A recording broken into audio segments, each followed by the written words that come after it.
Everyone, this is Evan Langert with the Langert Commercial Group, and in this video I'd like to talk with you about zoning and other restrictive laws and how they might stand in the way of you being able to utilize the premises that you want to locate your business in. Too many times in my career I've witnessed situations where a tenant goes driving around, finds a space. Oftentimes they're going it alone without a broker. Sometimes, frankly, they've hired a broker who does not have enough knowledge or experience to even realize the trap that they're walking into, which is one reason I always suggest that people look for an experienced, knowledgeable broker. But they find a spot that they want. Now, this happens more often in the retail sector than it does elsewhere. Probably second would be industrial. Office, not too much, but it can happen there too. So they sign a lease and then they find out that the zoning laws prohibit them from operating with their use in the premises. Unfortunately, that often comes via a visit from the authorities that says, what are you doing? You can't open here, or you're trying to get your permits to open and they won't give them to you because you're not allowed to do what you want to do in the premises. Leases are typically drawn up so that eventually, come hell or high water, the rent kicks in no matter what. And so you can find yourself in a situation where you're obligated to pay rent for a space that you've leased out, but you can't occupy it. And that's a tough spot to be in. You're scrambling to find someone to take an assignment of the lease or to have the space subleased to them so that you can get out of this situation and perhaps they can utilize the premises to do what they want to do. Again, bad situation to be in.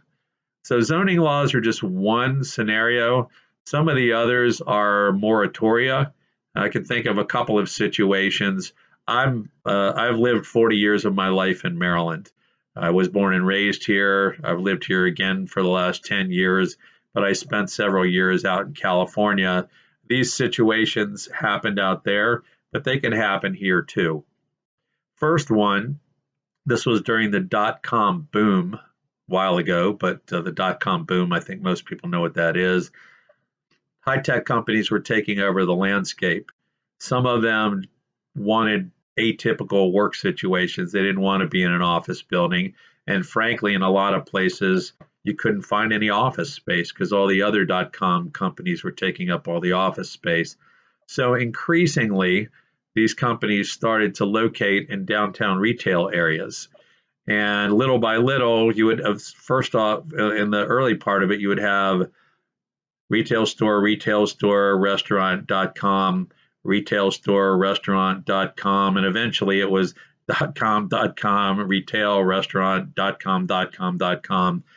And some of the cities became alarmed. They didn't want their downtown areas where people shopped and ate in restaurants and went to bars taken up by Silicon Valley.com companies. So they began to enact legislation, and they usually came in the form of a moratoria. One that I'm thinking of, as legislatures often do, they overshoot their target. And they defined who could and who could not be a tenant by the following. In order to be a tenant, be able to lease space in the downtown area of this town, you had to derive at least 70% of your income from the sale of goods.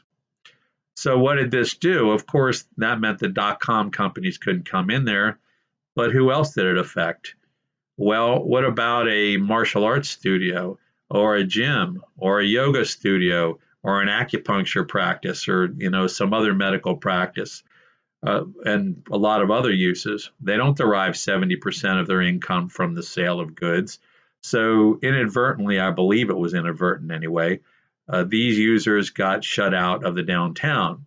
Now, I had a martial arts studio come to me and they wanted space in this downtown, and they had driven around, and I let them know about the moratorium, and the response was, well, what do you mean? There's a martial arts studio right around the corner here, and there's a yoga studio about 2 blocks away, and there's a gym over there. Well, if they were in before the moratorium was enacted, they're grandfathered in and it doesn't affect them. But that does not mean that you can go there. So you can't necessarily drive around in a downtown area and look at spaces and see spaces that are similar to yours and know for sure that, yes, I can go here. Another situation was similar. This was in actually North Beach in San Francisco, and I was an expert witness on this case. I wasn't a broker or an attorney on this case. I have served as an expert witness many times. So the situation was this. I'll just come out with it. It was a strip club. It was a well-known men's magazine that also had strip clubs in some of the big cities. So they got a very large amount of space, and they leased it. And they didn't have any sort of an out in case they found any laws, zoning or otherwise, that stopped them from being able to do what they wanted to do in there. So the rent eventually kicked in on this, and it was I think it was maybe a 15 or 20,000 square foot retail space, if I recall. It was several years ago, and they were paying rent, and they couldn't use it. The town of North Beach within San Francisco wanted to keep things local, so they didn't want any national or chain stores, and I think they defined the national or chain store as anything with more than 15 locations or 14 locations throughout the United States. Well, that's not a very high number. And this particular organization had not a lot more than that, but they had more than that. So every single month, they were writing a very large rent check. And this came to litigation, which is why I was an expert witness in it. But they did not do their homework. They came in quickly, they saw a great space, they signed the lease, and they didn't know about this. And frankly, if you're not from an area that has ever had anything like this, that's very territorial or colloquial like that, you don't see laws like that a lot. But that was a very costly lesson for this particular company. So those things can all kick in, and they can all affect your ability to occupy a space. There's more to it than that. You can have parking restrictions. You might see an office building, or you might see a shopping center that you want to locate in. For medical uses, oftentimes more parking is required. For restaurants, oftentimes more parking is required, and certain other uses that are high parking uses. So you can go into a property and say, I want to locate here, and they've got space.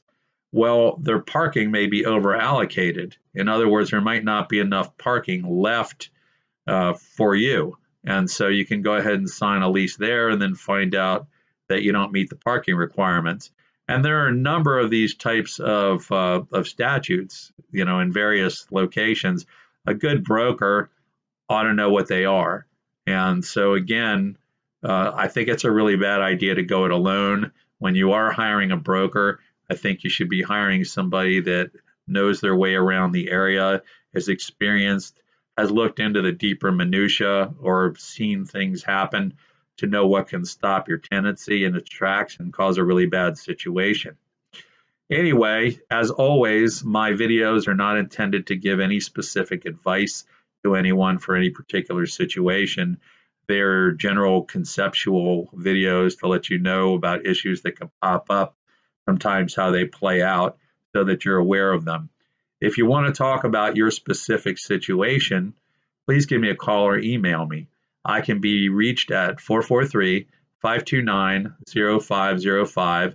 Again, 443-529-0505. You can also email me at elangert@thelangertgroup.com. Again, that's elangert@thelangertgroup.com. Elangert is E-L-A-N as in Nathan, G-E-R-T as in Thomas. Have a great day, and God bless you.